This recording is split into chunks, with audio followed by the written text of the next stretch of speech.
Hello প্রিয় HSC পরীক্ষার্থী, তোমরা কেমন আছো সবাই? আশা করি তোমাদের পরীক্ষা অনেক ভালো হচ্ছে। আজকে পর্যন্ত 4টা পরীক্ষা প্রায় শেষ, মেবি আমি যদি ভুল না করে থাকি। তোমাদের আগামী পরশুদিন অর্থাৎ আমাদের সোমবারে যে পরীক্ষাটা আছে সেটা হচ্ছে আইসিটি। আমি জানি তোমরা অনেকে আইসিটি সাবজেক্টটিকে নিয়ে একটু ভয়ে আছো। আমরা যদিও এই আইসিটি সাবজেক্টটিকে অনেক সহজ করার জন্য, সুন্দর করার জন্য এবং ভালোভাবে বোঝানোর জন্য আমি সহ আমরা যারা এখানে আছি 10 মিনিট স্কুল তোমাদের অনেকভাবে হেল্প করছে। আজকে আবারও ঠিক শেষ মুহূর্তে তোমাদের এইচএসসি পরীক্ষার আগে তোমাদের এই প্রিপারেশনটুকু ঝালাই করে নেওয়ার জন্য আমি তোমাদের কাছে চলে এসেছি আবারও। আমরা অলরেডি জানি যে আমাদের আইসিটি পরীক্ষা আমাদের পরশুদিন, এবং সেই পরশুদিনের পরীক্ষায় আমরা কী কী পড়বো না এর আগেও তোমাদের বলে দিয়েছি।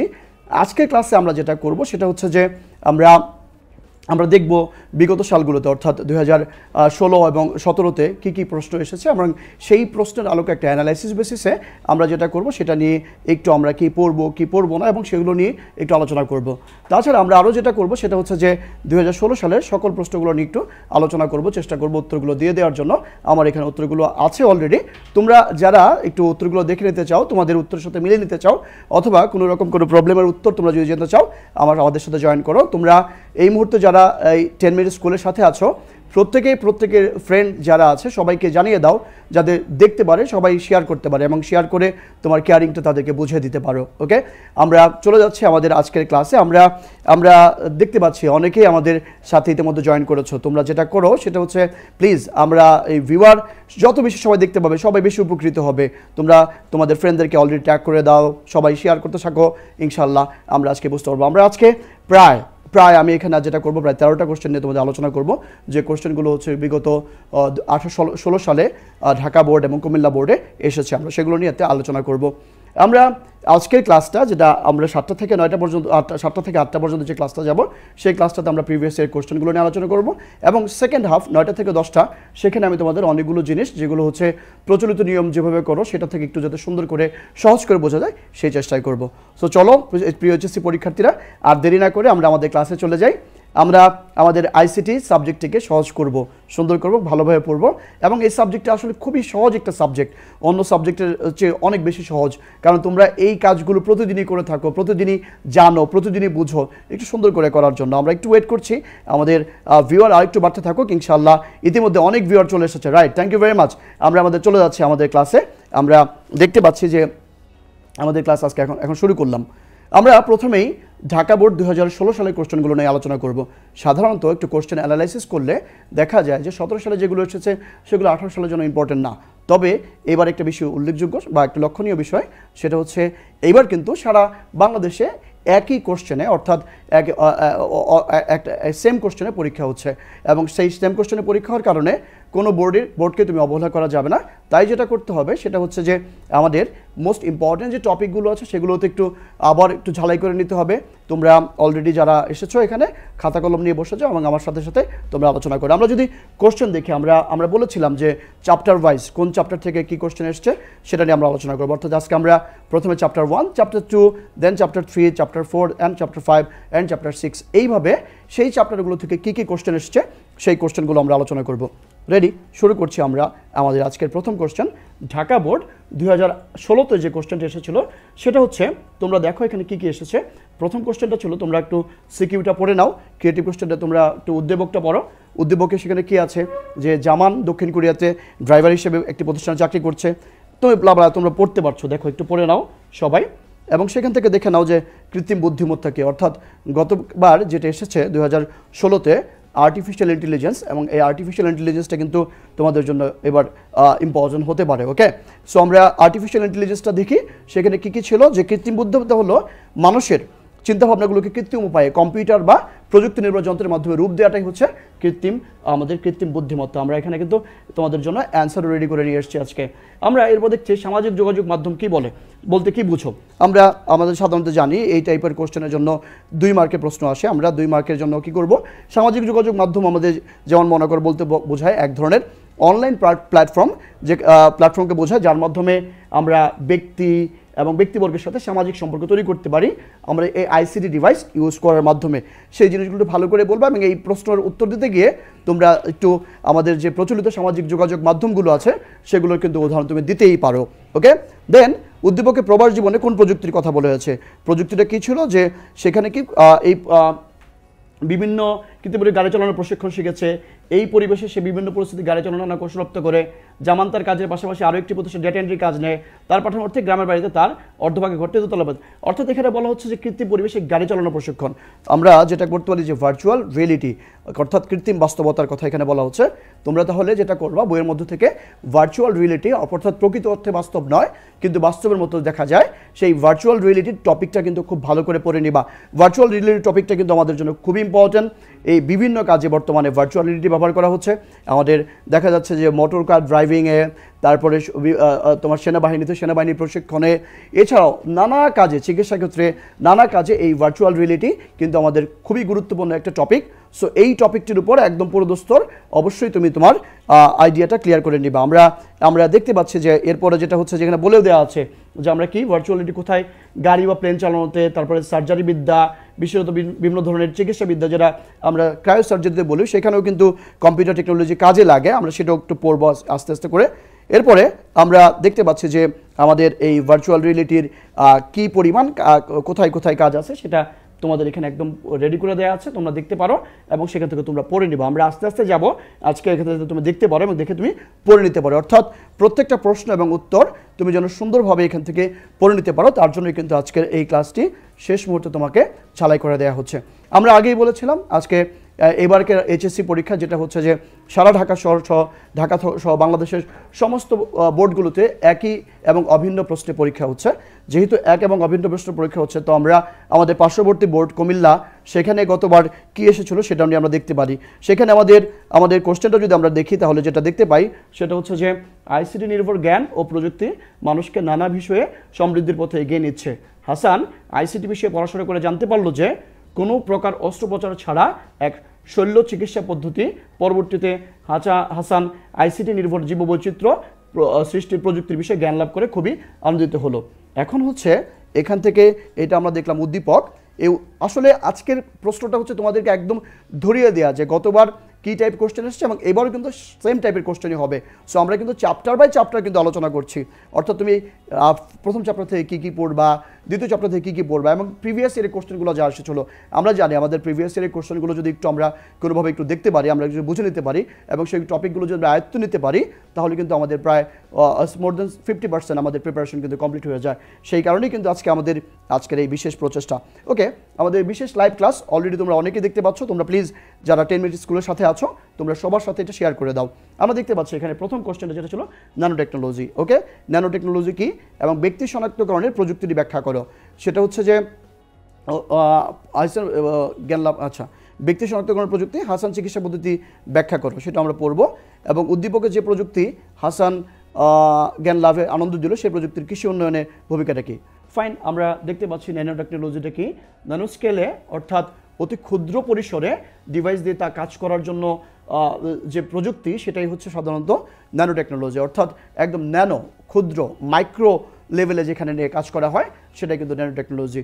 তোমরা এই ন্যানো টেকনোলজি টপিকটাও সেখানে চলে যাবা, ভালো করে ন্যানো টেকনোলজি কী, এটার ব্যবহার কী, এটার বর্তমান কোন কোন ক্ষেত্রে ব্যবহার করা হচ্ছে, কী ধরনের ডিভাইস এখানে ইউজ করা হচ্ছে, সমগ্র বিষয়টুকু তোমরা কিন্তু এখান থেকে অবশ্যই পড়ে নিবে। এছাড়াও তারপরে যেটা হচ্ছে যে ব্যক্তি শনাক্তকরণ পদ্ধতি, যদি আমরা জানি সাধারণত যে আমরা ব্যক্তি শনাক্তকরণ পদ্ধতি যেটা করতে পারি সেটা হচ্ছে বায়োমেট্রিক পদ্ধতি। সেটা হচ্ছে আমরা ফিঙ্গারপ্রিন্ট, আমাদের আইরিশ, আমাদের টোন, আমাদের এগুলো দেখে কিন্তু আমরা এই বায়োমেট্রিক পদ্ধতির মাধ্যমে যে দেহের গঠন ও আচরণগত বিষয়ভিত্তি করে অদ্বিতীয়ভাবে কোনো একটি ব্যক্তিকে শনাক্ত করা যায়। অর্থাৎ এই যে ফিঙ্গারপ্রিন্ট আমরা ইউজ করছি, অলরেডি আমরা মোবাইল সিম রেজিস্ট্রেশনের ক্ষেত্রে সবাই কিন্তু ইতিমধ্যে খুব টপিক একটা মানে খুব জনপ্রিয় একটা টপিক ছিল যে বায়োমেট্রিক পদ্ধতিতে রেজিস্ট্রেশন পদ্ধতি। সেটা কি যে তোমার ফিঙ্গারপ্রিন্ট সাধারণত কারোর সাথে মিলবে না, তুমি একদম এটা একক অদ্বিতীয়, এর মাধ্যমে তোমাকে শনাক্ত করা যাবে। সো কোনো একটি ব্যক্তিকে যদি আমরা ইউনিকলি অদ্বিতীয়ভাবে আইডেন্টিফাই করতে চাই তাহলে কিন্তু অবশ্যই এই বায়োমেট্রিক পদ্ধতি লাগবে। এছাড়াও পরে যেটা পদ্ধতি ছিল সেটা হচ্ছে আমাদের কুমিল্লা বোর্ডে যে পরের কোশ্চেন এসছে সেটা কি যে ব্যক্তি শনাক্তকরণের প্রযুক্তিটি শেষ করার পরে হাসানের চিকিৎসা পদ্ধতি ব্যাখ্যা করতে বলছে। আমরা জানি যে এক ধরনের চিকিৎসা পদ্ধতি আছে যেখানে কোনো রকমের অপারেশন করার প্রয়োজন পড়ে না। সেটা কি? সেটা হচ্ছে ক্রায়ো সার্জারি। ক্রায়ো মানে অত্যন্ত শীতল, সার্জারি মানে চিকিৎসা। অর্থাৎ অত্যন্ত শীতল তাপমাত্রা প্রয়োগ করে যে পদ্ধতিতে চিকিৎসা করা হয়, অর্থাৎ বরফের চেয়েও নিম্ন তাপমাত্রা নিয়ে নেওয়া হয় যে পদ্ধতিতে চিকিৎসা করাটা হচ্ছে, সেটাই হচ্ছে তোমার কি ক্রায়োসার্জারি। আমরা সাধারণত দেখতে পাই যে কোনো একটা স্থান আমরা যদি অবশ করতে চাই, তাহলে খেলোয়াড়রা যখন কোনো ক্ষেত্রে ব্যথা পায়, ফুটবল খেলোয়াড়রা বা ক্রিকেট খেলোয়াড়, আমরা কিন্তু একটু স্প্রে করে দিই। স্প্রে কী করে ওই জায়গাটাকে খুব শীতল করে দেয়, এবং শীতল করে দিলে সাধারণত যেটা হয় যে একেবারেই তোমার ওই জায়গাটা অবশ হয়ে যায়। সো এই ক্রায়োসার্জারি পদ্ধতিতে একবার শীতল, একবার গরম, ঠান্ডা গরম, ঠান্ডা গরম করে করে আমরা দেহকোষের অভ্যন্তরে অথবা বাহ্যিক কোনো ক্ষেত্রে টিউমার, আঁচিল বা বড় ধরনের কোনো ছোটো ছোটো মানে ম্যালিগনেন্ট যে এগুলো আছে, এগুলো কিন্তু আমরা চিকিৎসা করতে পারি। ওকে, সো ক্রায়োসার্জারি হচ্ছে সেই চিকিৎসা পদ্ধতি যেখানে অত্যন্ত শীতল তাপমাত্রা প্রয়োগ করে আমরা আমাদের কাজ করতে পারি। তোমরা ক্রায়োসার্জারি এই টপিকটি যদিও ঢাকা বোর্ড 2017-তে চলে এসেছে, তাই 18-তে অনেক ক্ষেত্রেই অনেকটুকু সম্ভাবনা না আসার, কিন্তু যেহেতু এবার অভিন্ন প্রশ্নপত্রে প্রশ্ন সবার একই প্রশ্নপত্রে পরীক্ষা হচ্ছে, তাই এই টপিকটিকে অবহেলা করাটা না করাটাই বেটার। আমি এখানে তোমাদের জন্য রাখছি যাতে তোমরা এখান থেকেই পড়ে নিতে পারো, অর্থাৎ আজকে থেকে এখান থেকে তুমি তোমার কোশ্চেনটার অ্যান্সার পেয়ে যেতে পারো। এরপরে আমরা দেখতে পাই যে জেনেটিক্যালি এখানে চিকিৎসা কৃষক একটা উদ্দীপকের যে প্রযুক্তি হাসানে জ্ঞান লাভে আনন্দ দিল, সেই প্রযুক্তি কৃষি সম্পদ উন্নয়নে ভূমিকা, অর্থাৎ আমাদের এই বায়োমেট্রিক পদ্ধতি বলো বা জেনেটিক ইঞ্জিনিয়ারিং যে পদ্ধতিগুলো আছে সেটা কীভাবে কাজে লাগে সেটা একটু সুন্দর করে এখান থেকে তুমি দেখতে পারো যে এখানে এই জেনেটিক ইঞ্জিনিয়ারিং পদ্ধতিটা কি, সেখানে কিভাবে কাজ করছে, আমাদের পাটের যে জিনোম রহস্য যেটা আবিষ্কার হলো সেখানে এটা কিভাবে কাজে লাগছে, অর্থাৎ টেকনোলজি কৃষিক্ষেত্রে কী কী ক্ষেত্রে কোন কোন ক্ষেত্রে কাজ করছে সেটা কিন্তু এখানে আলোচনা করব। আমরা অলরেডি চ্যাপ্টার 1 এর বেশ কিছু টপিক আলোচনা করে ফেললাম, এবং ঢাকা বোর্ড এবং কুমিল্লা বোর্ডে কী কী কোশ্চেন এসেছিলো সেটা নিয়েও কিন্তু আমরা আলোচনা করে ফেললাম চ্যাপ্টার 1 থেকে। আমরা ক্রায়োসার্জারি পড়লাম, বায়োমেট্রিক পড়লাম, ভার্চুয়াল রিয়েলিটির কথাও জানলাম। আমরা আরও এখান থেকে যে রোবোটিক্স এটাও একটু পড়ে নিতে পারো, ন্যানো টেকনোলজি এটা পড়ে নিতে পারো, জেনেটিক ইঞ্জিনিয়ারিং, এই টপিকগুলোর উপর তুমি অবশ্যই সম্যক ধারণা রাখবা। এছাড়া আরেকটা যেটা করতে হবে যেটা হচ্ছে গ্লোবাল ভিলেজ কি বা বিশ্বগ্রাম কি, কম্পিউটারের মাধ্যমে তথ্য প্রযুক্তি ইউজ করে সারা বিশ্বটাকে, সারা গ্রামটি, সারা বিশ্বকে একটি হাতের মুঠে নিয়ে আসা। মনে হচ্ছে যে একটি গ্রামে যেমন সব মানুষ সবাইকে চিনে, তদ্রূপ আমরা তথ্য প্রযুক্তির মাধ্যমে সারা পৃথিবীর সকল মানুষের সাথে কিন্তু আমরা কমিউনিকেট করতে পারি, যেটা এই ধারণা থেকে কিন্তু আমাদের এই গ্লোবাল ভিলেজ বা বিশ্বগ্রাম ধারণাটি এসেছে। এবং বিশ্বগ্রাম ধারণাটিকে বাস্তবায়ন করতে গেলে কি কি কম্পোনেন্ট লাগবে, অর্থাৎ গ্লোবাল ভিলেজের আরও কী কী কম্পোনেন্ট, হার্ডওয়্যার, সফটওয়্যার, কানেক্টিভিটি যে ব্যাপারগুলো আছে এগুলো কিন্তু তোমাদের পড়তে হবে। ওকে, সো আমরা চ্যাপ্টার 1 থেকে গ্লোবাল ভিলেজ, তারপরে virtual reality, cryosurgery, robotics, artificial intelligence, genetic engineering এটা পড়বো। অবশ্যই এই টপিকগুলো ভালো করে পড়বো। এছাড়াও আরও একটি টপিক কিন্তু আমরা অবশ্যই ভালোভাবে পড়বো, সেটা হচ্ছে প্রায়ই দেখা যাচ্ছে বর্তমানে কম্পিউটার রিলেটেড বিভিন্ন ক্রাইম, অর্থাৎ আমরা কম্পিউটার ব্যবহারে যে নৈতিকতার বিষয়গুলো আছে সেই বিষয়গুলো তোমাদের জন্য কিন্তু ইম্পর্টেন্ট, যাতে আমরা আমাদের ছেলেবেলাদের শিক্ষার উদ্দেশ্যটা হচ্ছে এখান থেকে যেন আমরা দেখতে পাই যে কি কি বিষয় আমরা ফলো করলে কম্পিউটারের মাধ্যমে বা যেটাকে বলে সাইবার ক্রাইম সেগুলো থেকে দূরে থাকতে পারি। এই সাইবার ক্রাইম পড়তে যে সাইবার থেফট পড়তে পারো, প্লেজিয়ারিজম যেটা হচ্ছে বলা হচ্ছে যে অন্যের লেখা চুরি করে অন্যের কোনো কী বলে যে ব্যথা দিয়ে সৃষ্টি করা কোনো জিনিস নিজের বলে চালিয়ে দেওয়াটাইকে সাধারণত তোমার প্লেজিয়ারিজম বলে। সেই প্লেজিয়ারিজমটাও কিন্তু ইম্পর্টেন্ট তোমাদের জন্য এখানে এবার রয়েছে। সো আমরা চ্যাপ্টার 1 খুব ভালো করে মোটামুটি ম্যাক্সিমাম টপিক দেখে যাব, ইনশাল্লাহ অনেক ভালো প্রিপারেশন হবে, এবং চ্যাপ্টার 2 থেকে সাধারণত একটি কোশ্চেন তোমাদের জন্য থাকবে। যদিও চেষ্টা করবা যে এই চ্যাপ্টার থেকে খুব ভালো করে লেখার জন্য, কারণ এই চ্যাপ্টারটি যেহেতু বর্ণনা নির্ভর চ্যাপ্টার, নাম্বার অনেক ক্ষেত্রেই সাধারণত একটু কম আসে, যেমনটা নাম্বার পাওয়া যায় চ্যাপ্টার 3, 4 এবং 5 অ্যান্সার করলে। So best of luck. Chapter 1 তোমাদের অনেক ভালো প্রিপারেশন হবে। এখন আমরা চলে যাচ্ছি চ্যাপ্টার 2-তে। চ্যাপ্টার 2-তে যদি আমরা দেখি, সাধারণত আমরা লাস্ট ইয়ারের কোশ্চেনটা যদি আলোচনা করি, লাস্ট ইয়ার ঢাকা বোর্ড 2016-তে যে কোশ্চেনটা এসেছিলো সেটা হচ্ছে দেখতে পাচ্ছ একটা চিত্র, এরপর আরেকটা চিত্র, এরপরে আমাদের এখানে দেখো একটা চিত্র নাম্বার 3, অর্থাৎ এখানে 3টা জিনিস দেওয়া আছে। এটা একটা উদ্দীপক। তোমাদের এইবারের এই 2018 সালের কোশ্চেনেও এই ধরনের কোশ্চেনটা অনেক বেশি ইম্পর্টেন্ট। তোমরা দেখতেই পাচ্ছ যে এটা একটা টপোলজি দেওয়া আছে, এই টপোলজি, স্টার টপোলজি, তারপরে ring topology, star topology, bus topology, বিভিন্ন টপোলজি দিয়ে তোমাদের কিন্তু কোশ্চেন থাকবে।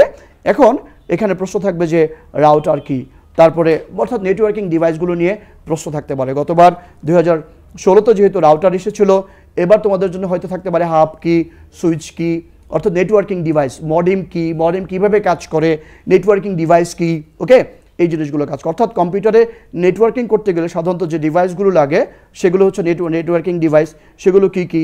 সুইচ, হাব, রাউটার, এনআইসি মানে নেটওয়ার্ক ইন্টারফেস কার্ড, তারপরে কি থাকে আমাদের ব্রিজ থাকে, তারপরে তোমার রিপিটার থাকে। এই ব্যাপারগুলো কিন্তু একটু ভালো করে পড়বা। এখান থেকে যেটা তুমি বেশি করে পড়বা, এই কোশ্চেনটা তো আমরা আলোচনা করবই, আরও যে জিনিসটা তুমি বেশি করে পড়বা সেটা হচ্ছে সুইচ এবং হাবের মধ্যে পার্থক্য। এটা খুব ভালো করে পড়তে হবে, এটা অনেক বেশি ইম্পর্ট্যান্ট একটা টপিক। মডেম কি কাজ করে, মডেম জিনিসটা কি, এবং এটার মধ্যে দিয়ে এটার ওয়ার্কিং প্রিন্সিপালটা তুমি কিন্তু অবশ্যই পড়ে নিবা, তাহলে কিন্তু অবশ্যই এক মার্কস বা 2 মার্কস তুমি এখান থেকে পেয়ে যাবা। সো বেস্ট অফ লাক, এটা নিয়ে চিন্তা করো না। আমরা চলে যাচ্ছি আমাদের কোশ্চেনে। এখন দেখি আমাদের রাউটার কি। ওকে, রাউটার একটি বুদ্ধিমান নেটওয়ার্কিং ডিভাইস যা 2 বা ততোধিক নেটওয়ার্ক সেগমেন্টকে সংযুক্ত করা সহ প্যাকেট পৌঁছানোর সবচেয়ে কম দূরত্বের পথকে ব্যবহার করে। রাউটার যেটা করে রুট তৈরি করে দেয়, অর্থাৎ তোমার মনে করো যে তোমার বাসায় তো রাউটার তোমরা দেখতেই পাচ্ছ, সারাদিন তোমরা ওয়াইফাই ইউজ করো। ওয়াইফাইয়ের জন্য কী করি আমরা, তার ছাড়া যদি অনেকগুলো ডিভাইসকে কানেক্ট করতে চাই আমরা তখন রাউটার ইউজ করি, এবং সেটা হয় কি যে সবচেয়ে কম দূরত্বের ডিভাইস যেখানে পাবে সেখানেই তোমার এটা পৌঁছে দেওয়ার চেষ্টা করে। সো রাউটার পড়বা। তারপরে কি আসছে যে মোবাইল ফোনে একই সাথে কথা বলা যায় এবং শোনা যায়, ব্যাখ্যা করো। অর্থাৎ তুমি এই কোশ্চেনটা দেখে বুঝতে পারছো এটা কোত্থেকে আসছে।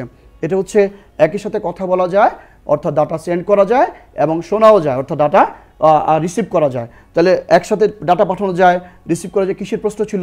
নিশ্চয়ই ডুপ্লেক্স, মানে half duplex, simplex, half duplex, full ডুপ্লেক্সের ব্যাপার চলে আসছে, অর্থাৎ data transmission mode. Data transmission mode কাকে, এটা কি মনে রাখবা, ডাটা ট্রান্সমিশন মোড যখন পড়বা তখন দেখবা যে এটা আসলে কি বলছে, এটা কি ইউনিকাস্ট, ব্রডকাস্ট নাকি মাল্টিকাস্ট, নাকি হাফ ডুপ্লেক্স, ফুল ডুপ্লেক্স, নাকি তোমার মনে করো সিমপ্লেক্স। বাট এটা যখন ডিফারেন্সিয়েট করবা একটা জিনিস খেয়াল রাখবা যে according to the direction of the data flow, তথ্য প্রবাহের দিকের উপর ভিত্তি করে ডাটা ট্রান্সমিশন মোড কিন্তু 3 প্রকার। সেটা কি? Simplex, half duplex, full duplex.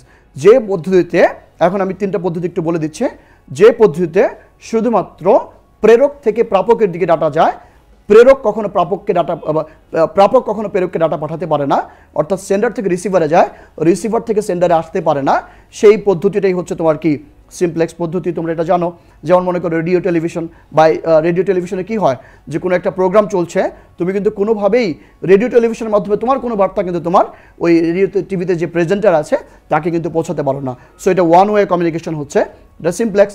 Already তুমি জানো হাফ ডুপ্লেক্স কি, ওয়াকি টকিতে কথা বলা, মানে একসাথে কথা বলা যায় না, one by one after another, একজনের পরে আরেকজন যে পদ্ধতিতে কথা বলে সেটা হচ্ছে half duplex, walkie talkie. Then full duplex কি ছিল? ফুল ডুপ্লেক্স ছিল হচ্ছে তোমার কি মোবাইল ফোনে কথা বলা, সেটা ফুল ডুপ্লেক্স। সো এখানে কি আসছে, মোবাইল ফোনে কথা বলা ও শোনা যায়, ব্যাখ্যা করো। তার মানে তোমাকে এখানে ফুল ডুপ্লেক্স পদ্ধতি সম্পর্কে কিন্তু তোমাকে বলা হচ্ছে। এটা ধরতে হবে তোমাকে যে আসলে ব্যাপারটা কি।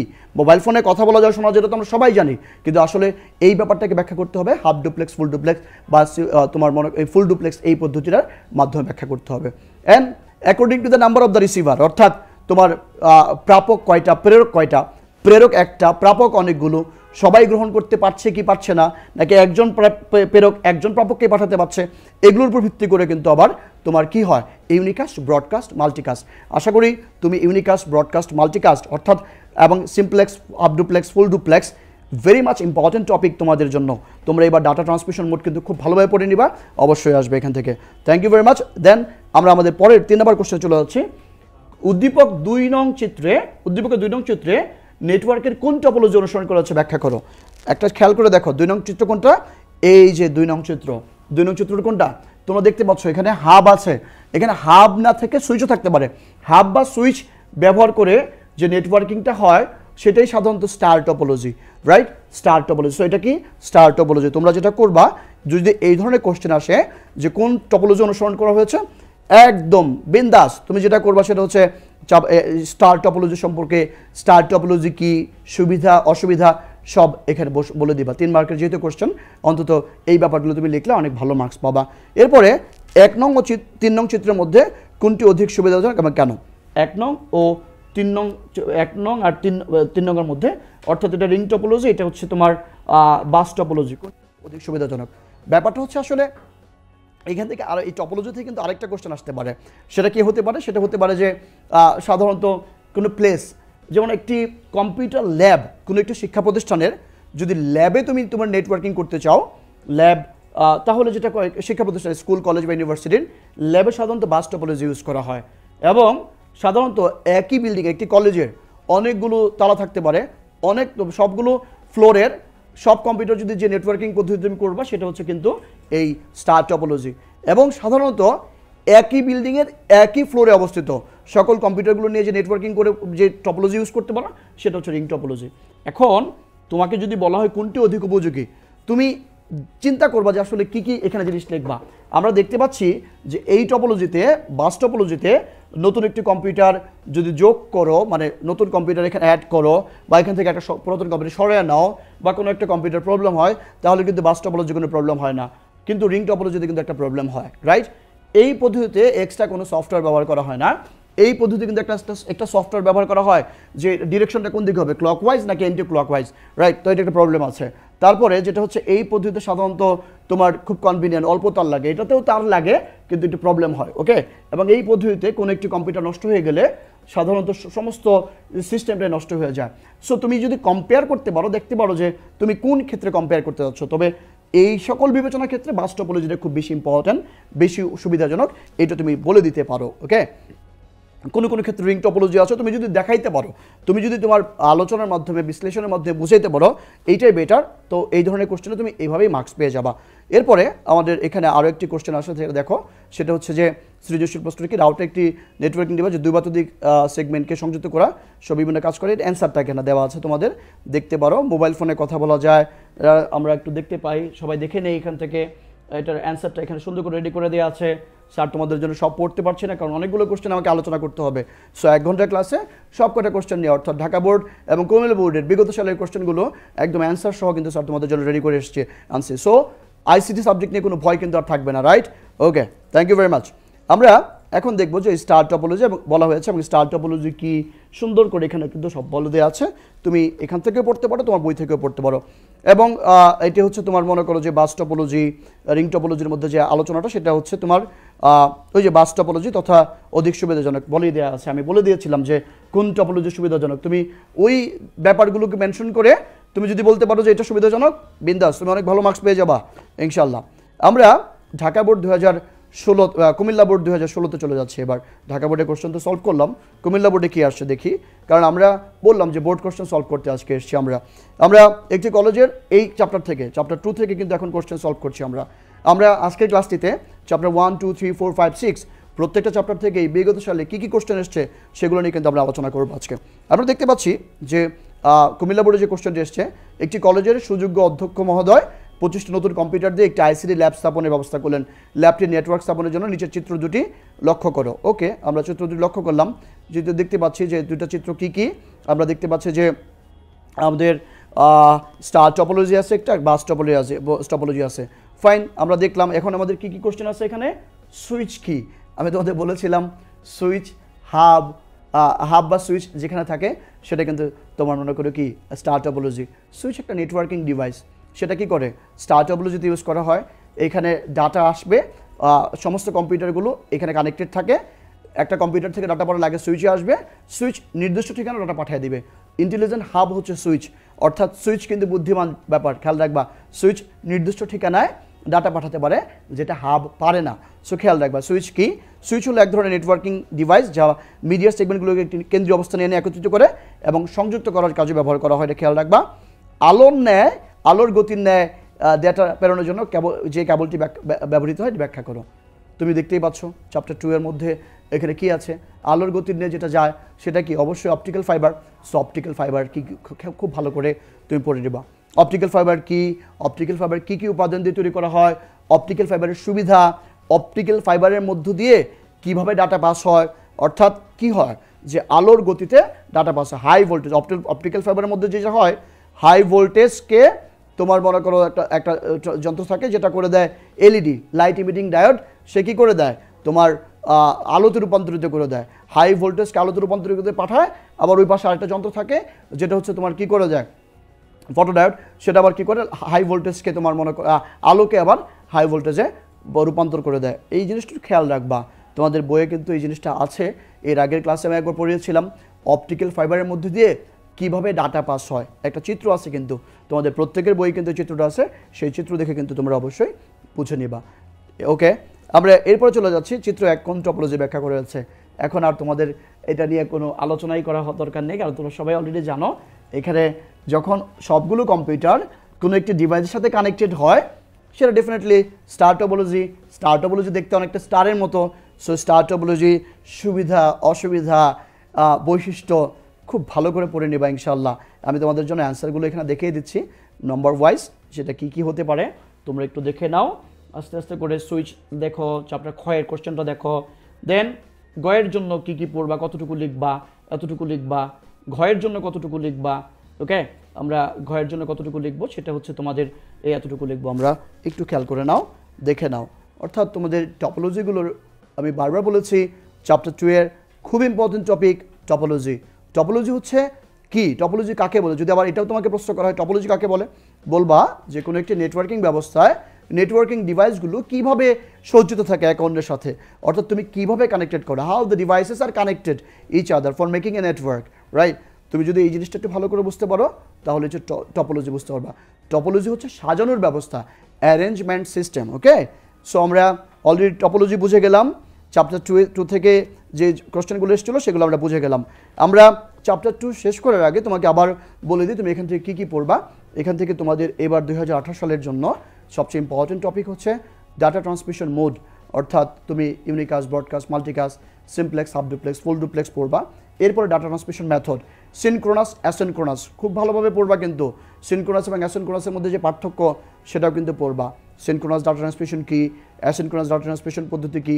সিনক্রোনাস মানে কি, যে পদ্ধতিতে ডাটাগুলো ব্লক বাই ব্লক যায়, অর্থাৎ প্যাকেট বাই প্যাকেট যায় এক জায়গা থেকে আরেক জায়গায়, সেটা হচ্ছে সিনক্রোনাস। অ্যাসিনক্রোনাস কি, যেখানে ডাটাগুলো ব্লক বাই ব্লক যায় না, একসাথে যায় না, একটা একটা করে যায়, সেটা হচ্ছে অ্যাসিনক্রোনাস। অ্যাসিনক্রোনাস আর সিনক্রোনাসের পার্থক্য প্রত্যেকটা বইয়ে আছে, কিন্তু পড়ে নেবা। আর আইসোক্রোনাস কি, আইসোক্রোনাস ডাটা ট্রান্সমিশন হচ্ছে তোমার কি বিশেষ প্রকারের সিনক্রোনাস ডাটা ট্রান্সমিশন পদ্ধতি, যেখানে তোমার দুইটি ব্লকের মাঝখানে সময়ের ব্যবধান শূন্যের কাছাকাছি, অর্থাৎ রিয়েল টাইম ডাটা ট্রান্সমিশনের জন্য আইসোক্রোনাস ব্যবহার করা হয়। একটা এক্সাম্পল তোমাদের দিয়ে দিই। সিনক্রোনাস কি, সিনক্রোনাস হচ্ছে সাধারণত ল্যাপটপ থেকে বা কম্পিউটার থেকে প্রিন্টারে যখন ডাটা পাঠাবা একসাথে পাঠাইতে হয়, সো এটা সিনক্রোনাস ডাটা ট্রান্সমিশন পদ্ধতি। আবার তুমি যখন কিবোর্ডে টাইপ করো, কিবোর্ড থেকে কম্পিউটার ডাটা পাঠাও, সেটা কিন্তু অ্যাসিনক্রোনাস, একসাথে যাচ্ছে না, একটার পর একটা যাচ্ছে। আর টিভিতে যখন তুমি লাইভ খেলা দেখো, লাইভ প্রোগ্রাম দেখো, লাইভ সম্প্রচার দেখো, এটা কিন্তু অবশ্যই আইসোক্রোনাস। ঠিক আছে, আইসো মানে একই সময়ে, খেয়াল রাখবা। ওকে, সিনক্রোনাস মানে একসাথে, অ্যাসিনক্রোনাস মানে একসাথে না। এই কথাগুলো মনে রাখলেই তো তোমার হয়ে যাচ্ছে। সো অ্যাসিনক্রোনাস, সিনক্রোনাস, আইসোক্রোনাস পড়বা, তারপরে সিমপ্লেক্স, সাবডুপ্লেক্স, ফুল ডুপ্লেক্স পড়বা, টপোলজি এখান থেকে পড়বা, আর নেটওয়ার্কিং, সুইচ, হাব, রাউটারের পার্থক্য পড়বা। এছাড়াও আরও একটি মানে ইম্পর্টেন্ট টপিক কিন্তু এখানে তোমাদের রয়ে গিয়েছে, সেটা হচ্ছে ক্লাউড কম্পিউটিং। তোমরা তো জানো যে ক্লাউড কম্পিউটিং কি।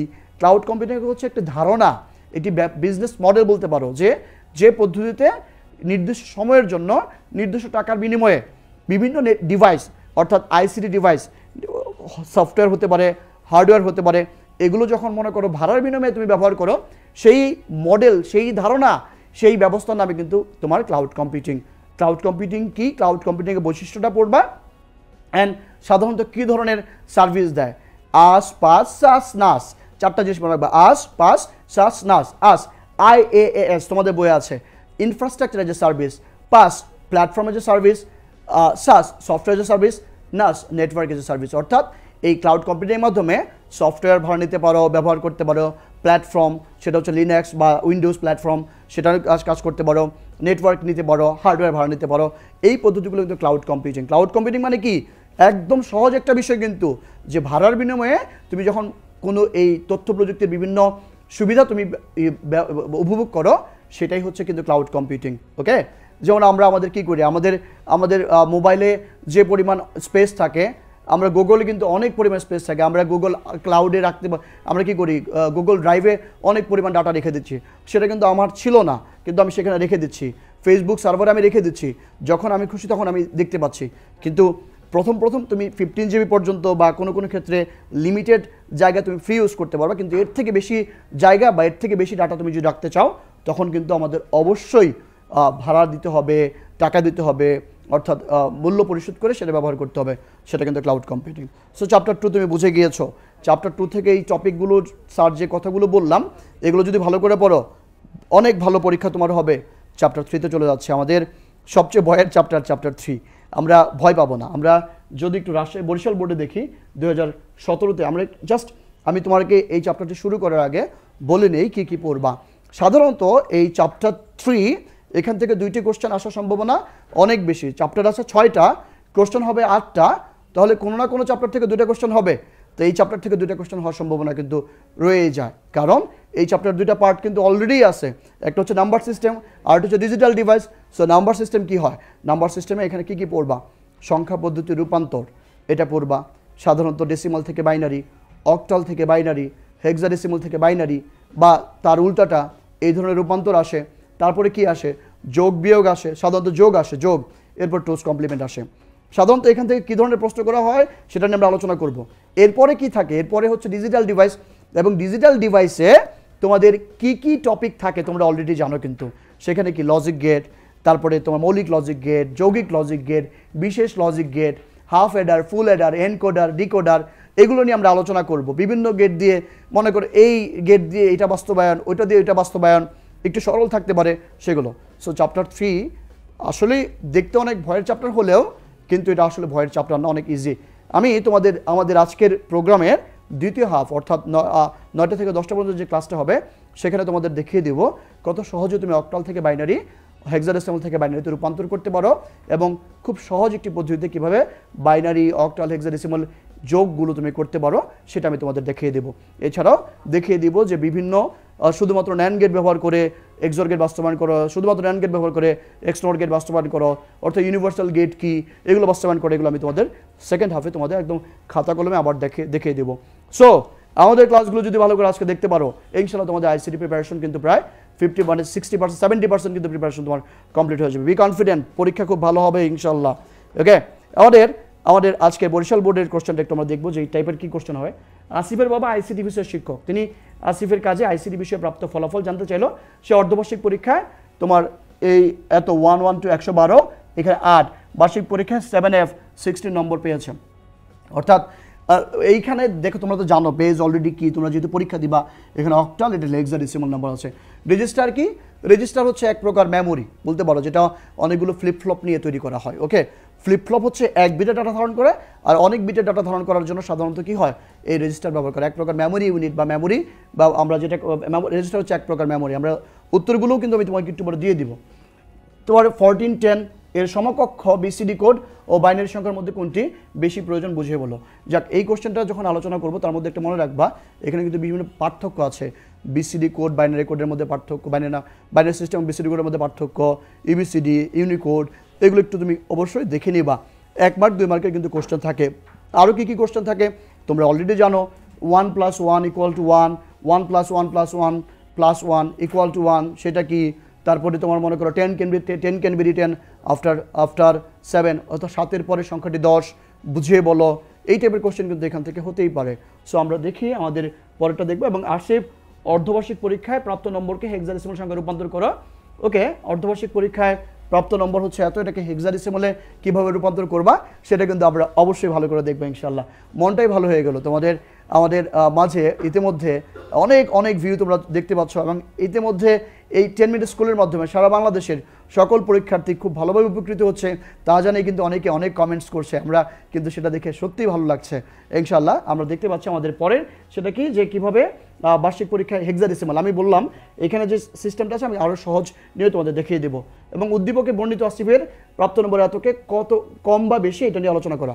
অর্থাৎ নাম্বার সিস্টেম থেকে যে কোশ্চেনগুলো নিয়ে প্রায়ই প্রশ্ন আসে সেটা হচ্ছে 2টা নাম্বার দিবে, কার থেকে কে বেশি পেল, অথবা 2টার যোগফল কত, অথবা 2টা ডিস্টেন্সের দূরত্ব দিতে পারে, কার দূরত্ব বেশি।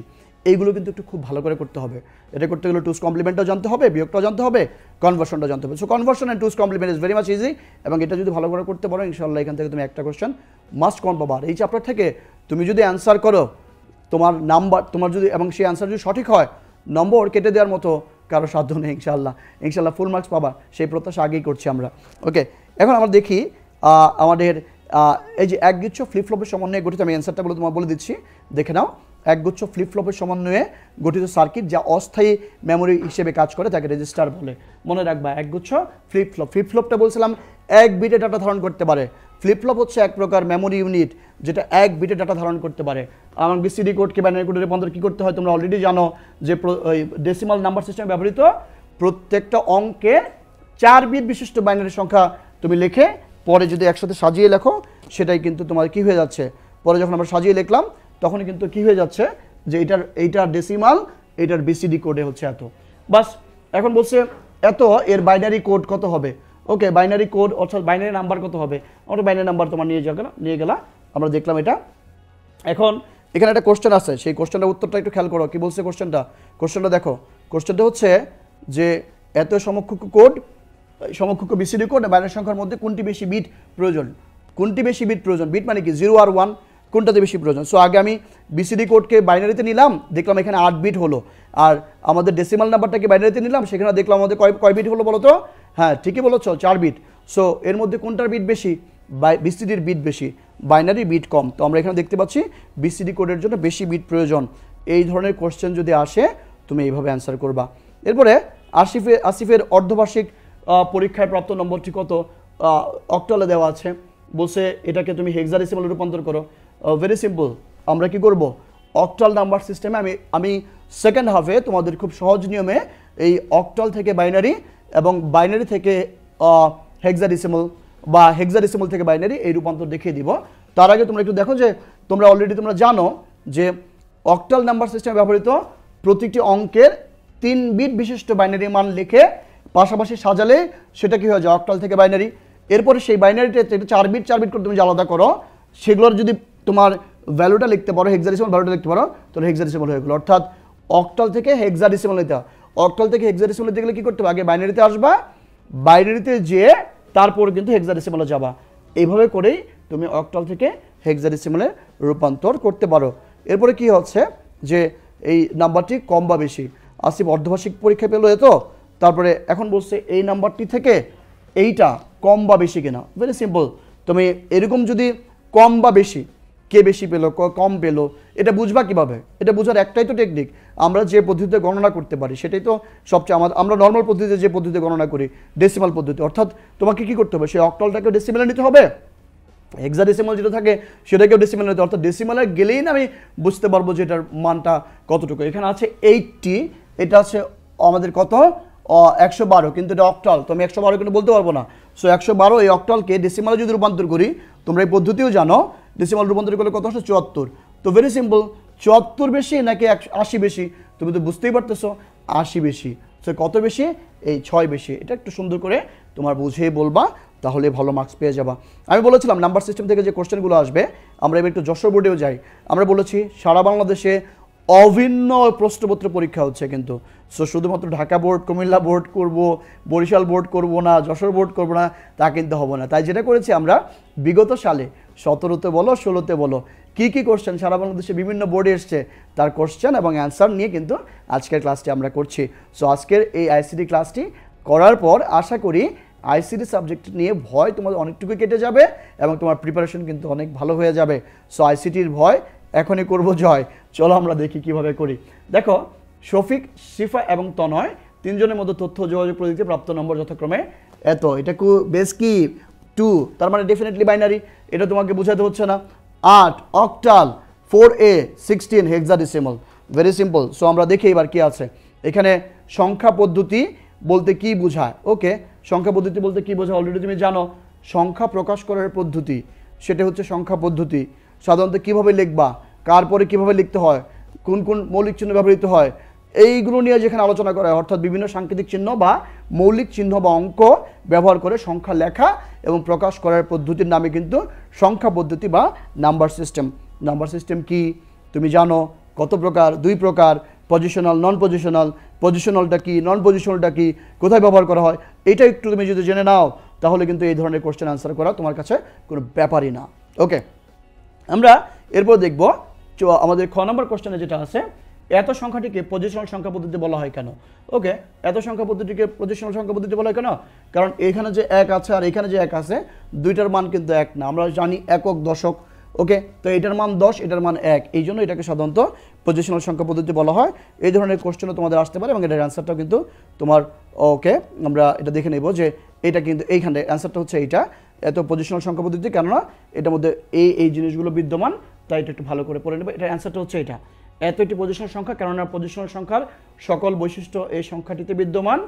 11 সংখ্যাটি পূর্ণমান বের করার জন্য আমাদের প্রতীকে ব্যবহৃত অঙ্ক দুটো নিজস্ব মানকে স্থানীয় মান দিয়ে গুণ করে অথবা প্রাপ্ত সংখ্যাগুলো যোগফল বের করতে হবে। তোমরা জানো 11 মানে কি 1 × 10, এটার পাওয়ার যদি 1 হবে, সো এই পাওয়ারটা এখানে আসবে, একটু writing mistake, 1 × 10 to the power 1, 1 × 10 to the power 0, তোমরা জানো এটা 1 এবং এটার মান হচ্ছে 11, এইভাবে আসে।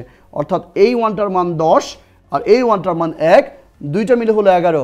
তাই তাদের দেখতে একই রকম হলেও আগে পরের অবস্থানের কারণে এদের মান ভিন্ন, এই জন্য এটা পজিশনাল সংখ্যা পদ্ধতি। এটা ভালো করে বুঝায় বলবা, তাহলে ইনশাল্লাহ হয়ে যাবে। এরপরে এখানে আমাদের আরেকটা কোশ্চেন ছিল, সেটা হচ্ছে যে উদ্দীপকে শিফার প্রাপ্ত নম্বর এত, সংখ্যাটি কত বেশি বা কম নির্ধারণ করো। ওকে, দেখো শফিক, শিফা এবং তনয়, এই তিনজনে বলছে এইটার কত বেশি বা কম, কার থেকে কম বা বেশি, তাহলে দেখতে হবে যে তিনজনের থেকেই একটু আমরা আগে একটু আলাদা করব, আলাদা করে আমরা দেখব যে কার নাম্বারটা বেশি, সেটা একটু দেখার চেষ্টা করি।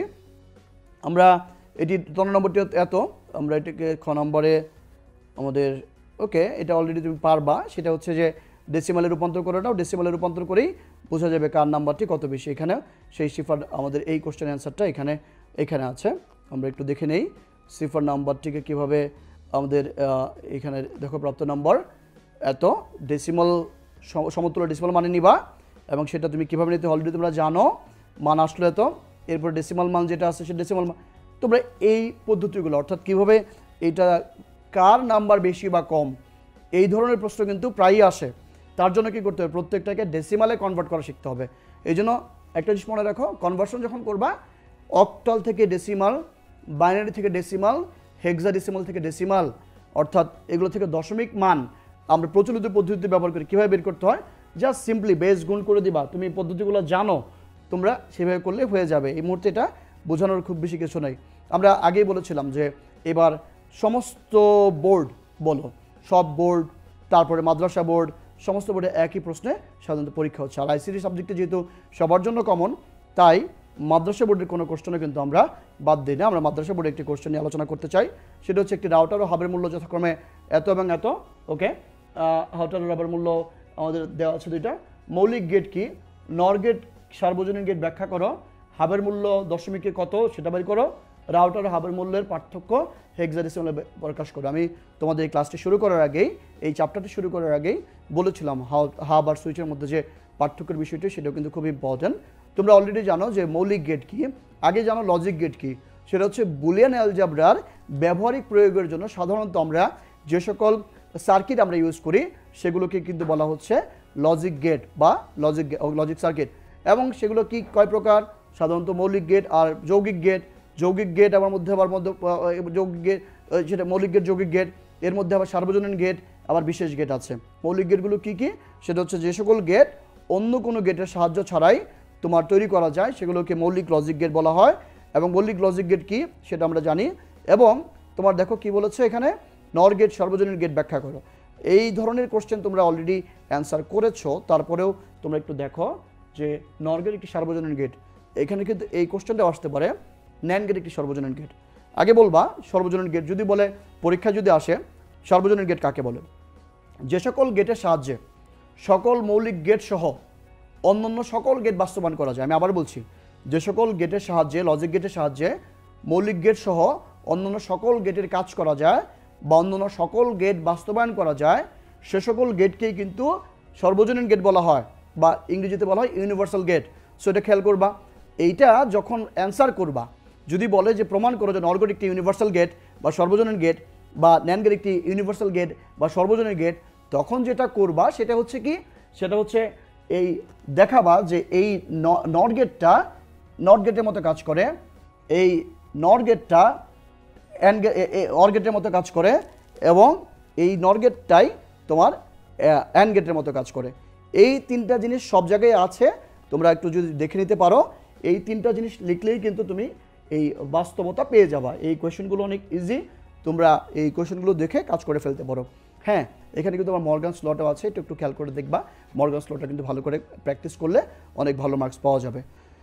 উদ্দীপকে হাবের দামটি কি? হাবের মূল্য দেওয়া আছে অক্টালে, এটাকে আমাদের বলছে দশমিকে বের করতে হবে। ভেরি সিম্পল, তুমি জানো যে প্রত্যেকটি ডিজিট ইন্টু বেজ 8, এটা 3 ইন্টু 8 করলাম, পাওয়ারগুলো দিক থেকে 0 1 2 3 এভাবে করে আসতে হয়, মানগুলো বের হয়ে গেল। অর্থাৎ অক্টালে যেটা 1356 নর্মালি আমাদের কাছে হচ্ছে 750-এর মতো। তুমি যদি বাংলায় বলতে পারো যে আমেরিকায় যেটা 10 টাকা, বাংলাদেশে কিন্তু সেটা 10 টাকা না, অর্থাৎ $10 আর বাংলাদেশের কত টাকায় হয় তুমি তো জানোই যে ডিজিট কিন্তু এক হইলেও মান কিন্তু ভিন্ন। সো এই খেয়াল করে দেখো ডিজিট অনেক বেশি, আমাদের বাংলাদেশে অনেক টাকা, বাংলাদেশে মনে করো 10,000 টাকা, আমেরিকা কি 10,000 টাকা, বাংলাদেশে মনে করো 25,000 টাকা, তাহলে আমেরিকায় কত আরও কম বানা, এখানকার বেশি ডিজিট ওখানে কম ডিজিট।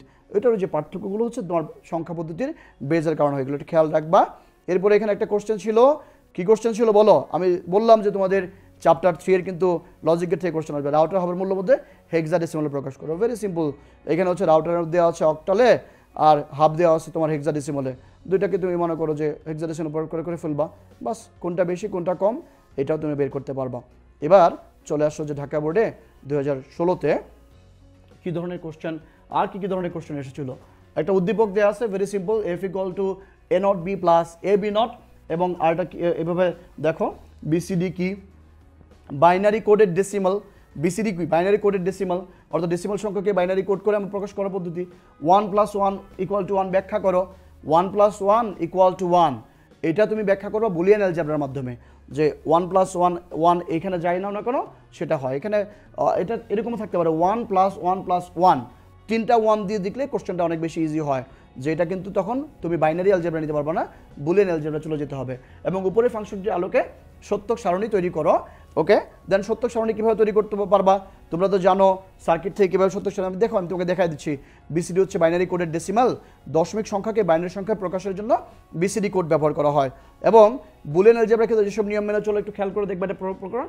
এবং 1 + 1 = সত্য, যা এটা যদি 1 + 1 থাকে তাহলে বুলিয়ান অ্যালজেব্রা দিয়ে করবা।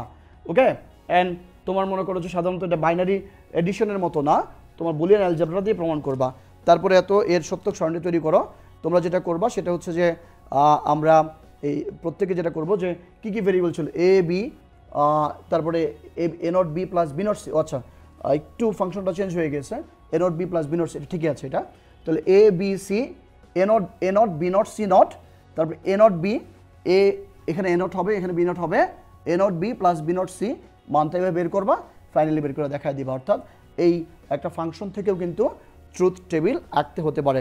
এবং তোমাদের আমি গত ক্লাস যখন নিয়েছিলাম তখন দেখিয়ে দিয়েছিলাম যে সাধারণত এই এক্সর গেটকে কীভাবে ন্যান্ড গেট দিয়ে বাস্তবায়ন করবা, সেটা কিন্তু এইটা। ওকে, আমরা এটা জানি অলরেডি, আমি আজকে দেখাবো পরের ক্লাসে, যে কোনো বুলিয়ান ফাংশনের মাঝখানে যদি লজিক্যাল ফাংশনের মাঝখানে যদি প্লাস থাকে, সেখানে তুমি যদি ইন্টু আনতে হয় তাহলে ডাবল বার দিতে হয়, দিয়ে এটাকে প্রত্যেকটাতে ইন্টু এনে তারপরে যখন আমি কাজ করব সেটা কিন্তু ন্যান্ড গেট হবে। এবং এখানে যদি বলে যে শুধু ন্যান্ড গেটের মধ্যে বাস্তবায়ন করো, মনে রাখবা ওই ন্যান্ড গেট বাদে আর অন্য কোনো গেট ইউজ করা যাবে না। এটা হতে পারে নর গেট দিয়ে বাস্তবায়ন, নর গেট বাদে অন্য কোনো গেট ইউজ করা যাবে না। এগুলো যদি করতে পারো তাহলে কিন্তু খুব ইজিলি আমাদের ক্লাস এখান থেকে তুমি ভালো মার্কস পাবা। তাহলে আমি তোমাদের যেটা বললাম মনোযোগ সহকারে খেয়াল করবা যে চ্যাপ্টার 3 এর পরের অংশটি থেকে সর্বজনীন gate, XOR gate, XNOR gate এগুলো পড়বা। এনকোডার তো ডিকোডার চলে আসছে বা এনকোডার চলে আসছে, সো এবার আমাদের জন্য ডিকোডার পড়বা। আমি একটা সাজেশন আজকে তোমাদের দিয়ে দিব, সাজেশনও তোমরা খেয়াল করবা, ইনশাল্লাহ ভালো মার্কস পাবা, পড়তে পারবা ইনশাল্লাহ। তুমি পড়লে তুমি সব টপিকে মোটামুটি জানো, শেষ মুহূর্তে এই টপিকগুলো একটু বেশি বেশি পড়লেই তোমার মনোবল অনেক তৈরি হয়ে যাবে এবং ভালো মার্কস তুমি অবশ্যই পাবা। ওকে, আমরা চ্যাপ্টার 3 এর কিন্তু এনকোডার, ডিকোডার, হাফ এডার, ফুল এডার, হাফ এডারের সাহায্যে ফুল এডার বাস্তবায়ন, এটাও কিন্তু বাদ দিব না। এই টপিকগুলো কিন্তু তোমাদের জন্য ইম্পর্টেন্ট, কারণ এর আগের বার কিন্তু আমাদের ডিকোডার চলে এসেছিল, আমরা এবার দেখবো এনকোডারটা দেখবো। ওকে, এবার আসো চ্যাপ্টার 4। আমরা যেটা বলেছিলাম যে আমরা চ্যাপ্টার বাই চ্যাপ্টার আজকে আলোচনা করছি। চ্যাপ্টার 4-এ তোমাদের যে কোশ্চেনগুলো নিয়ে আমি আগেই বলে দিচ্ছি কী কী কোশ্চেন তুমি পড়বা। চ্যাপ্টার 4-এ তুমি যেটা পড়বা সেটা হচ্ছে ওয়েব পেজ কি, ওয়েবসাইট কি। ওয়েবসাইটের স্ট্রাকচার আছে 4 প্রকার, ওই যে linear, hierarchical, combinational, network structure. এই 4টা স্ট্রাকচার বা ভালো করে পড়বা, তাহলে ভালো মার্কস পাবা, কিন্তু অবশ্যই ভালো করে এখান থেকে পড়তে হবে, সো ভালো মার্কস পাবা। তারপরে কি স্ট্যাটিক ডাইনামিক ওয়েবসাইটের মধ্যে পার্থক্য কি, website publishing is very much important for you, তোমাদের জন্য পাবলিশিংয়ের যে ধাপগুলো সেটা পড়বা, এবং এখানে কিন্তু ট্যাগ আছে, সেই ট্যাগের মধ্যে কী আছে, ইমেজ ট্যাগ, হাইপারলিঙ্ক ট্যাগ, তারপরে লিস্ট ট্যাগ, টেবিল ট্যাগ, এগুলো একটু ভালো করে তোমরা পড়তে হবে। এগুলো ভালো করে পড়লে দেখবা যে এই চ্যাপ্টার তোমাদের চ্যাপ্টার 4 কোনো ব্যাপারই না, চ্যাপ্টার 4 থেকে তুমি অনেক ভালো মার্কস পাবা। হ্যাঁ, ডোমেন নেম, আইপি অ্যাড্রেস এগুলো কিন্তু বাদ দিও না, টপ লেভেল ডোমেন নেম এগুলো কিন্তু বাদ দেওয়া যাবে না, এগুলো থেকেও ভালো মার্কস আসবে। আশা করি সব টপিক তুমি ভালো পড়ো এবং অনেক ভালো পড়ো, শুধুমাত্র কিছু কিছু টপিক একটু হাইলাইটেড করে যাবা, শেষ মুহূর্তে দেখে যাবা, অনেক ভালো আইসিটি পরীক্ষা তোমাদের হবে ইনশাআল্লাহ। আমাদের জানো যে সৃজনশীল শিক্ষা পদ্ধতিতে সাজেশন বলতে কোনো ব্যাপার নেই, সব জিনিসই তোমাকে আত্মস্থ করতে হয়, বুঝতে হয়, বুঝে কাজ করতে হয়। সো সাজেশন না বলে আমরা যেটাকে বলতে পারি শেষ মুহূর্তে তুমি কীভাবে প্রস্তুতি নিবা সেটা নিয়ে আমরা কিন্তু আজকে কাজ করছি। ওকে, আমরা দৃশ্যকল্প দেখতে পাচ্ছি এখানে কি হোম পেজ, পেজ 1, পেজ 2, 1 থেকে 3, 4, 2 থেকে 5, 6 এইভাবে যখন যায়, সাধারণত একটা থেকে ধাপে ধাপে আরেকটাতে যাচ্ছে, linear structure, sorry hierarchical structure দেখলে বোঝা যাচ্ছে। শুভ একটি ওয়েব পেজ তৈরি প্রশিক্ষণ নেয়, সে নিজের পরিচয় ও ছবি সম্বলিত একটি ওয়েব পেজ তৈরি করে তা ব্রাউজারে রান ও নিজের কম্পিউটারে দেখে, সে তার ওয়েব পেজ থেকে আরও তথ্য সমৃদ্ধ করে শুভ.net নামে চালু করার সিদ্ধান্ত নেয়। শুভ তার বন্ধু রাহুলকে এই কথা বললে, আজ রাতে ইন্টারনেটে তোমার ওয়েবসাইট দেখবো। যেভাবে শুভ বলে, এখন দেখতে পাবে না, আরও কিছু পাবলিশিংয়ের কাজ করতে হবে। তোমাদেরকে যা বলেছিলাম দেখো, সেই কোশ্চেনে কিন্তু চলে এসছে ওয়েবসাইট কি। ওকে, ওয়েবসাইট আমরা জানি যে একই ডোমেনের অধীনে ওয়েব পেজের সমষ্টিকে ওয়েবসাইট বলে। আগে মনে রাখবা, বলবা যে সকল পেজ দেখতে ব্রাউজার লাগে সে সকল পেজকে ওয়েব পেজ বলা হয়। ওকে, অ্যান্ড অনেকগুলো ওয়েব পেজ ইন্টার রিলেটেড, অবশ্যই খেয়াল রাখবা, অনেকগুলো একই ডোমেনের আন্ডারে অনেকগুলো ওয়েব পেজ নিয়ে একটি ওয়েবসাইট তৈরি করা হয়। ওকে, এটা বুঝিয়ে দিবা। ওয়েবসাইটের সাথে ব্রাউজারের সম্পর্ক কি ব্যাখ্যা করো। ওয়েবসাইটের সাথে ব্রাউজারের সম্পর্ক অনেক অনেক অনেক বেশি। কিভাবে? তুমি ব্রাউজার ছাড়া তো ওয়েবসাইট দেখতে পারবা না, আবার ওয়েবসাইট চলবে কোথায়? ব্রাউজারে। সো ওয়েবসাইট এবং ব্রাউজার একে অন্যের পরিপূরক। ব্রাউজার হচ্ছে এমন একটি টুল বা সফটওয়্যার বলতে পারো বা অ্যাপ বলতে পারো, যার মাধ্যমে আমরা কী করি, কোনো একটি ওয়েবসাইট দেখি এবং টেস্ট করি। ঠিক আছে, browser is one kind of tools by which we can test and view the website or web page. Okay, খেয়াল রাখবা। তারপরে দেখো যে দৃশ্যকল্পে একই ওয়েবসাইটের কাঠামোটি ব্যাখ্যা করো। ওই যে তোমাদের যেটা বলেছিলাম সেটা হচ্ছে হায়ারার্কিক্যাল স্ট্রাকচার। হায়ারার্কিক্যাল স্ট্রাকচারটা খুব ভালো করে, 4টা স্ট্রাকচার, হায়ারার্কিক্যাল, লিনিয়ার, কম্বিনেশনাল, এই জিনিসগুলো তোমরা অলরেডি জানো, একটু ভালো করে দেখে নাও, বৈশিষ্ট্যগুলো এখানেও দেখে নাও, দেখবা যে খুব ভালো করে তুমি এখানে লিখতে পারবা। হ্যাঁ, এখান থেকে কিন্তু অবশ্যই একটা কোশ্চেন ভালো করে অবশ্যই হবে, খেয়াল রাখবা। এরপরে তোমাদের বলেছিলাম যে website publishing. Yes, website publishing করার জন্য তোমাকে 4টা ধাপ মনে রাখতেই হবে। প্রথমে ডিজাইন করতে হবে, ডোমেন নেম নিবন্ধন করতে হবে, ওয়েব হোস্টিং করতে হবে, অ্যান্ড তোমার মনে করো সার্ভারে আপ করতে হবে, এই যে হোস্ট সার্ভারে সেটা আপলোড করতে হবে। অর্থাৎ 4টা কাজ। ওয়েবসাইট পাবলিশিং যদি পরীক্ষা আসে তাহলে 4টা জিনিস কিন্তু তুমি অবশ্যই দিবা, ইনশাল্লাহ অনেক ভালো পরীক্ষা তোমার হবে আইসিটি। এরপরে আমরা দেখো এইখান থেকে আরও কোশ্চেন আসতে পারে। আইসিটি শিক্ষক আসমা ম্যাডাম ওয়েব পেজ তৈরির জন্য, এটা কোথাকার প্রশ্ন বলো তো? কুমিল্লা বোর্ড 2017 বলেছিলাম, কিন্তু শুধুমাত্র ঢাকা বোর্ড না, আমরা ঢাকা বোর্ড করতেছি, বরিশাল বোর্ড করতেছি, যশোর বোর্ড করতেছি, মাদ্রাসা বোর্ডও কিন্তু আমরা হাত দিয়েছি, কারণ এই আইসিটি সাবজেক্ট কিন্তু সবার জন্য। সো সকল বোর্ডের সকল বিভাগে যারা আছো, যেখানে যেভাবে পরীক্ষা দিচ্ছ, সবার জন্য আজকে এই 10 মিনিট স্কুলের মাধ্যমে তোমাদের উপকার হয়, তার জন্য কিন্তু আমি তোমাদের এই মাসুদ স্যার তোমাদের সাথে চলে এসেছি, আমি সেই সাবজেক্টকে আরও সহজ করে দেওয়ার জন্য। আইসিটি অনেক সহজ একটি চ্যাপ্টার, সহজ একটি টপিক, সাবজেক্ট, ইনশাল্লাহ। দেখো, আইসিটি শিক্ষক আসমা ম্যাডাম ওয়েব পেজ তৈরির জন্য শিক্ষার্থীদের নিচের মতো ওয়েব কাঠামো পরামর্শ দিলেন। অহনা 1 এবং চিত্র 2 বেছে নিলে এরকম ব্যাপারটা দেখো, এটা একটা স্ট্রাকচার, এটা একটা structure, next next next, previous previous previous, ধাপে ধাপে ধাপে তুমি অলরেডি জানো পদ্ধতিগুলো কি। হোম পেজ কি? কোনো একটা ওয়েবসাইটে ঢুকলে প্রথম যে পেজটা আসে সেটাই হচ্ছে ওয়েব পেজ। ওয়েব পেজ ডিজাইনে HTML গুরুত্বপূর্ণ ব্যাখ্যা করে, অর্থাৎ HTML এর সুবিধা অসুবিধা গুরুত্বটা একটু ভালো করে লিখবা। এই সকল প্রশ্ন একটু বেশি লিখলে ভালো মার্কস পাওয়া যায়। ওকে, অন্য সেখানে তোমার CD অর্থাৎ গ এবং ঘতে যদি একটু কমও লেখো, এখান থেকে তোমার ভালো মার্কস হয়ে যায়। এবং সাধারণত জানো যে একটু বেশি লিখলে তুমি ফুল 2 মার্কস পেতে পারো, এগুলো নাম্বার ক্যারি করতে খুব সাহায্য করে। অহনার ওয়েব স্ট্রাকচারটি শনাক্ত করার ব্যাখ্যা করো, পারবো। এবং উদ্দীপকে স্ট্রাকচার দুটির মধ্যে অরিত্র স্ট্রাকচারের স্বাচ্ছন্দ্য ব্যবহার করা যায়। অর্থাৎ এখানে বলা হচ্ছে তোমার হায়ারার্কিক্যাল স্ট্রাকচারটা যে অনেক ইজি, সেটা কিন্তু তোমার মধ্যে মানে হায়ারার্কিক্যাল স্ট্রাকচারটা অনেক স্বাচ্ছন্দ্য ইউজ করা যায়, সেটা তোমরা খেয়াল রাখবা। আমরা আমাদের চলে আসতেছি চ্যাপ্টার 1 পড়লাম, চ্যাপ্টার 2 পড়লাম, চ্যাপ্টার 3 পড়লাম, এবং যেটা আলোচনা করলাম যে 6টি চ্যাপ্টার থেকে 8টি কোশ্চেন হবে, 8টি কোশ্চেনের মার্কস হচ্ছে 8টি কোশ্চেন থেকে 5টা কোশ্চেন অ্যান্সার করতে হবে, এবং বোঝাই যাচ্ছে 6টি চ্যাপ্টার থেকে কোনো চ্যাপ্টার থেকে 2টা কোশ্চেন হতে পারে। সো চ্যাপ্টার 1 চ্যাপ্টার 2 একটা একটা করে হলেও চ্যাপ্টার 3 থেকে 2টা আসতেই পারে, চ্যাপ্টার 4 থেকেও 2টা আসতে পারে। 2টি না আসলে একটি প্রশ্ন কিন্তু কমন। কী টাইপের কোশ্চেন হয় অলরেডি কিন্তু আমরা আলোচনা করে ফেললাম। এবার আসো চ্যাপ্টার 5। অনেকেই চ্যাপ্টারটি নিয়ে ভয় পাওয়ার কোনো কারণ নেই, খুব সহজ ব্যাপার। কয়েকটা জিনিস খেয়াল করো শুধুমাত্র, তাহলে তুমি পেয়ে যাবা। এখান থেকে তুমি কী করতে পারো, এখানে তুমি পড়তে পারো কম্পাইলার কি, ইন্টারপ্রেটার কি, অনুবাদক প্রোগ্রাম কি, ডিবাগিং কি, সি একটি মিড লেভেল ল্যাঙ্গুয়েজ, সি মধ্য পর্যায়ের ভাষা কেন, সি কেস সেন্সিটিভ ল্যাঙ্গুয়েজ।